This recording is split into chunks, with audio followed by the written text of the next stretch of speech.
What's going on, everyone? My name is Nicholas Merton here at Data Dash, and today is October 4th of 2021. Well, folks, I hope you are having a fantastic day wherever you are. And in today's video, I want to dive into a recent interview that Ray Dalio, the head of Bridgewater Associates, did with CNBC that really dove into the macro environment and where we stand within the global economy, and also talks about Ray's focus on a diversified hedging strategy in a world of endless cash printing.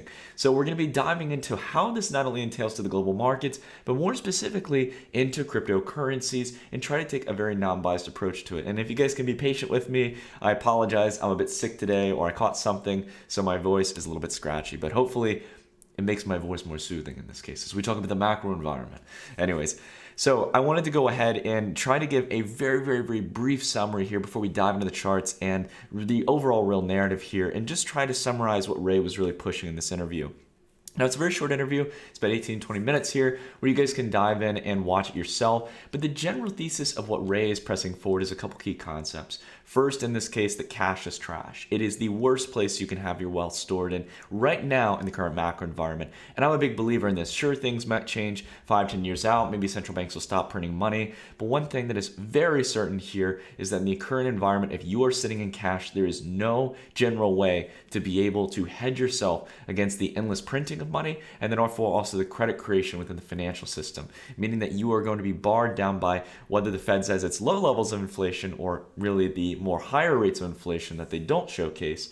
Either way, you're getting barred down sitting in cash. So we have to start focusing on a diversified asset strategy in order to hedge ourselves. And really, in Ray's case in this manner in the interview, it makes it very clear that cash is at the absolute bottom. No matter how you look at it, it is one of the worst places to be. So we're going to be talking about the variety of different asset classes out there in the market that can provide us some kind of yield, and compare them to one another to see, in this case, which ones we should be focusing on having more of an allocation to if we want to maximize profits, but also not go all in on one specific asset class, okay?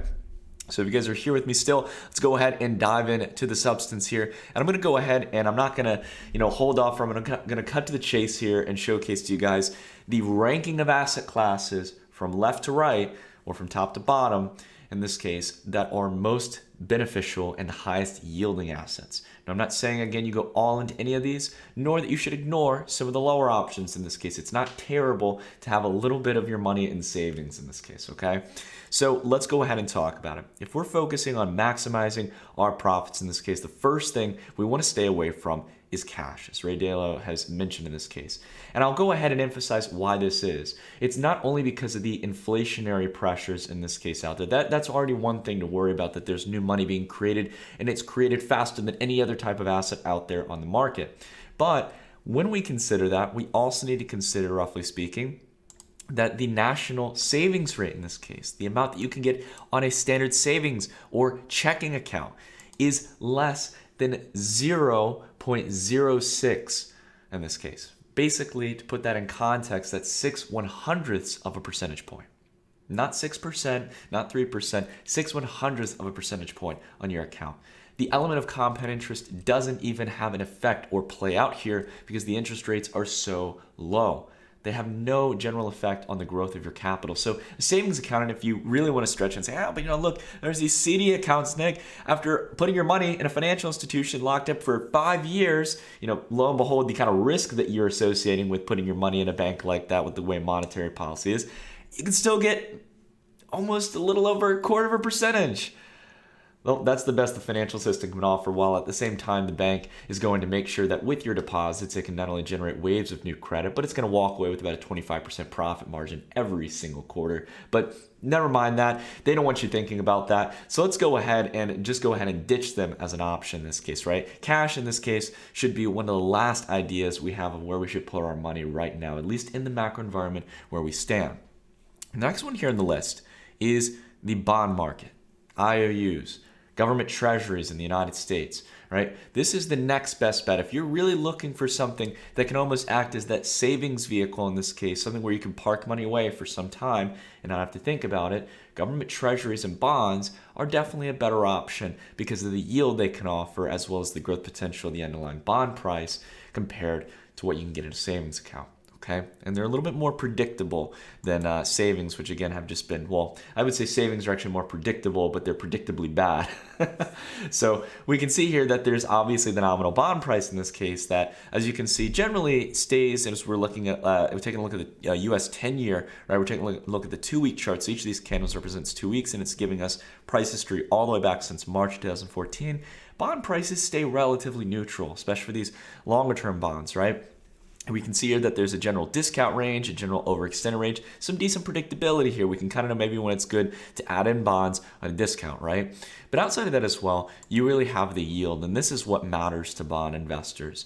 And we can see that just in the past couple months, though, just a little while ago back during the pandemic, in this case back in 2020, yields were dropping down to nearly half or 3/4 of a percentage point in this case, right? So not much better than what you get at your normal bank. And just for context, guys, because I know we're so focused on crypto, and we're going to get to it, I want to spend some time talking about the macro environment. The thing about it what's so crazy is there is tens of trillions of dollars in U.S. treasuries. And in the global bond markets, easily over $100 billion or close to it. So these debt markets are massive compared to cryptocurrencies, whereas crypto is just sitting at $2 trillion. And that's going to play out to what we talk about later on. But you can see here that these yields, even though they have started to rise here and get towards the, a much more healthier territory, back to really where they were since back here in July 2012, as people are betting that the Fed is not going to be lowering interest rates any further, as there really isn't much more room to go other than negative interest rates. And I think the Fed is trying to avoid that as much as possible. We can see here that yields are just not very lucrative. They're not very attractive. And that leads us here in this case towards the third option, which still really isn't that lucrative. It's Forex in this case, or basically currency diversification or distribution. So if you're really a large net worth individual, this is something that probably for everyday people is not something to really consider. So I'll keep it relatively short. But this would be basically in this case considering having exposure to other currencies than just the dollar. Right? Things like the pound, things like the euro, the Japanese yen. So if one economy or one central bank really screws up, you're not in a bad position in this case simply because of having all your wealth denominated in your local currency. So I'm going to go ahead and we'll dive into here on the next key point, which is going to be gold and silver, right? What crypto commonly gets referenced to as a potential store of value, right? Let's go ahead and take a look here at gold, right? Well, for perspective's sake, in the performance of gold, it's obviously done quite well since back here in 2018, or if you bought here in the mid 2010s in this case, right? Great discount opportunity, and you probably made some money in the process. But the bottom line here is that gold still has really not escaped the previous highs from over a decade ago, back in 2011. It's still around the same dollar range, while all the while, as we've been seeing this, at the same time, central banks are printing enormous amounts of money. And as we'll focus later on here, if we consider things in a dollar-denominated value, meaning in this case, we factor in for the broad increase in money supply, the fact that gold is only at $17.51 at the moment of speaking, when we're talking about an ounce of gold, that's really not that good. It's really not that lucrative. So we understand this here, that gold and also silver, in this case, which has made some nice leap and bounds since back here in January, even during the dip, right? We're still holding up quite well, but still, considering for inflation, has not outpaced anywhere near what you would need to still remain and maintain your purchasing power, right? So what else is out there? What other options do we really have at our disposal to protect ourselves and our wealth? Well, the next obvious one that's definitely much more exciting, much more lucrative, and in this case gives you much more opportunity for diversification is equities, option number 5. Now, as you guys know, I originally started my trading in equities markets, and overall the equities markets have performed quite well. Whether people want to call for a stock market crash tomorrow or think that the market's going to go down, guys, in the Fed's environment where the Fed's at the table printing tons of money, equity markets have actually been a phenomenal bet, right? They've been a pretty good protection. In fact, probably the best store value protection, especially if you have a little bit of wit to knowing which companies to buy and what sectors broadly are going to outperform. You've probably done phenomenally well, right? And equity markets here have rebounded from the lows at 2,200 here on the S&P 500 all the way to 4,300. We practically doubled from the bottom to the top here, and I think that's why we're seeing a little bit of cool down in equities here over the past couple of weeks as we're taking a look at the 2-week chart. Each of these candles will represent 2 weeks of price action. We recovered past the previous highs back here after the COVID sell-off in this case, right? So we've been able to see things start to rebound, and if you've been investing in tech, you probably performed even better in this case. From the lows here around 7,000, right? Went up here towards around 15,500. And again, seeing that cool down as the momentum has started to stall here a little bit, right? But overall, all of this combined, getting a broad picture, you see this in the total stock market in this case, right? This is VTI. It's a good ETF that you can invest in that gives good broad exposure to the entire equity market. We can see equities have done far better in this case than gold and silver. And you could do that by simply just taking an ETF or an index like this and just dividing it by gold, right? So we can see here, take a look at the chart, that overall, since back here in March, right, equities on the rebound have been outpacing gold and silver in this case, broadly speaking. And now they're back to where, in this case, the previous highs were back here in September 2018. Whereas gold and silver were outpacing, equities have leapfrogged back. So we again can go back here towards the drawing board and see how, as we go from left to right, top to bottom, we can see that the equities, in this case, are much more lucrative investments than gold and silver, forex, bonds, and cash. But now it leads us to the final play here in this case. The one that we are all probably not only crazy about, but we also have probably more exposure than Ray Dalio would be comfortable with. And I'm going to talk about why I personally think it's okay to some degree. And that's cryptocurrencies. That's Bitcoin, it's Ethereum, it's every single layer 1 protocol out there in the top 100, all those major plays that you guys are going crazy about, and you guys know that I'm crazy about a lot of them. And the reason why I want to talk about crypto in this case being an asset class that we should not only keep on our radar, but we should have as a large stake in our portfolio is because of this maximizing returns.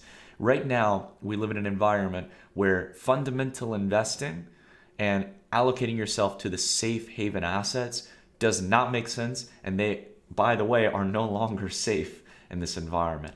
We need to venture out and be more comfortable taking on more high-risk assets in this case. And the reason for this is because liquidity, as it's flowing in this case, as there's peak levels of liquidity, it's looking for new homes to store this purchasing power and wealth. And when we think about it, when we think about cryptocurrencies as an asset class, we're talking again about a market in this case that right now sits a little bit above, I apologize, got to change my color here, sits a little bit above $2 trillion in market cap, total value for the crypto market. Apologies for my bad handwriting here, but you guys can see $2 trillion for the entire crypto market, not just Bitcoin and Ethereum, but the entire crypto space. When we're talking about global equities in this case, we are easily talking in this case around 100 to 110 trillion dollars, right? So if you're making an investment in the broad equity market rather than the safe crypto assets, I just want to actually start off by asking a simple question here as we're on the drawing board. Which one of these two is more likely to double in the next year?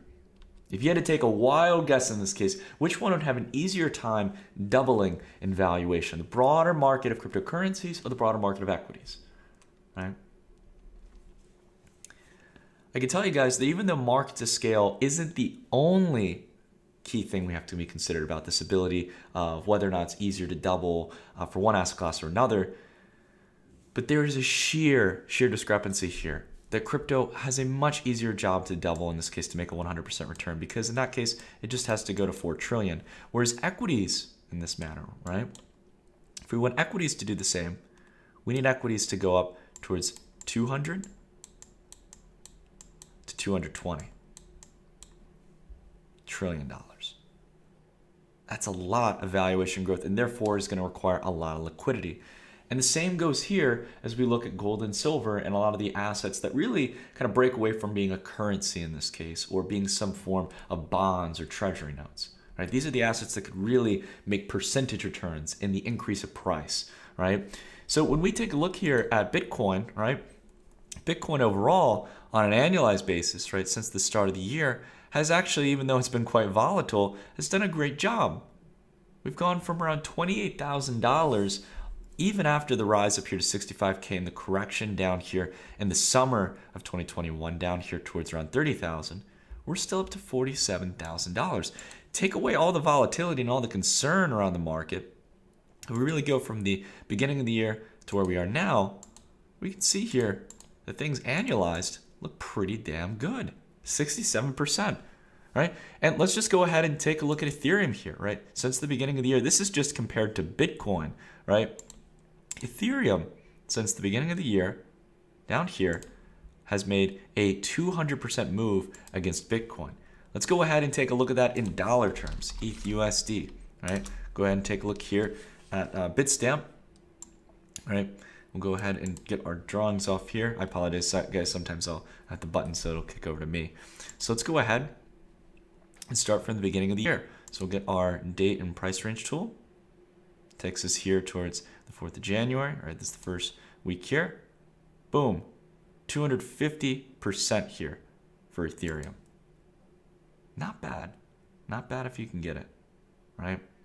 So Ethereum has made leaps and bounds here. And before that, it had already gone since back here in March of 2020 from $87, double-digit price territory, here towards $999, right under that $1,000 ticket here for the start of 2021.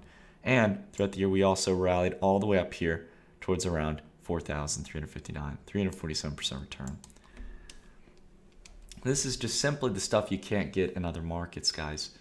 And I think, when we talk about, again, Ray Dalio's focus on cash being trash and stepping as far away as we can from cash, I think the best alternative in this case is looking for a system that's in place right now that is time-tested. It's been around for over 10 years now, right? A market in this case, like cryptocurrencies, that is young at a $2 trillion market cap. It might sound like a lot, but when you scale it to the world, it's not much, right?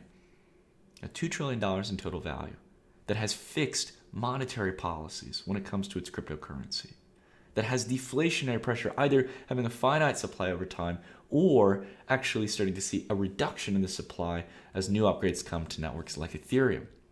Right, when we have ETH 2.0 launching and the merge happens where it turns to proof of stake, where the inflation rate declines, and you've got EIP 1559 starting to burn the supply and turn it to where it actually could be decreasing over time. There's a lot of exciting stuff, guys. And to be honest, when I take a look at this chart here, I'm constantly reminded, and as I hear from Ray Dalio, someone who I really admire out there in the traditional finance space, some of the few guys in this case, or one of the few guys who actually tells it like it is. And I have to say, for someone who's made it for himself and has gone through his own journey, right, Ray is a phenomenal asset to learn from, right? But I digress on it, guys. There's so much to consider when it comes to investing. But the biggest thing we need to consider is, from this chart, how far away can we get from cash? That doesn't make us lose our hat in this case. And crypto, as an asset class, it's one of the big dogs now. It's up there. It's one of the players. But it's got so much more room for growth in the long term that it can no longer be ignored. So if you've got that 20, 50% exposure to cryptocurrencies or possibly more, you may not be that crazy after all. But make sure you've got diversification. Following Ray's strategy, it would be completely wrong for me not to emphasize his other point, which is to have diversification. And that's something I'm focusing on in this case. As we start to go longer along the crypto cycle, I'm not only going to be taking profits, and I'll let you guys know generally when I'm getting in and out of the market, right? But outside of that, I'm going to be focusing on equity markets. I'm going to be focusing on tapping into other spaces in this case, possibly building up a little bit of a commodity position. You want to make sure to secure your profits, because in crypto markets, it's one of the few out there that not only can help you hedge against the increase of money in the system, but also give you yield in this case, where you're not just hedging against inflation, but you're walking away with profit on the table and have more purchasing power than before. All right. Anyways, guys, that's it for today's video. Thank you all so much for watching. If you like this video, please consider dropping a like. And I want to hear from you guys on something that I tried a little bit different today, which is that I removed my camera. And I think we did this in the last video. Removed the camera in this case from the actual screen recording. So if you guys like that, or you want to see me still on the screen there, so long as I can make sure I don't get in the way of my drawings, then let me know. Let me know what you guys think. I'm always open to feedback. I want to make content for you guys. And if you guys like this video, again, not only consider liking it, but also consider subscribing and hitting the bell icon. All right, guys, thanks so much for watching. I hope you all have a phenomenal rest of your day, and I'll see you all in the next video. Take care, everyone.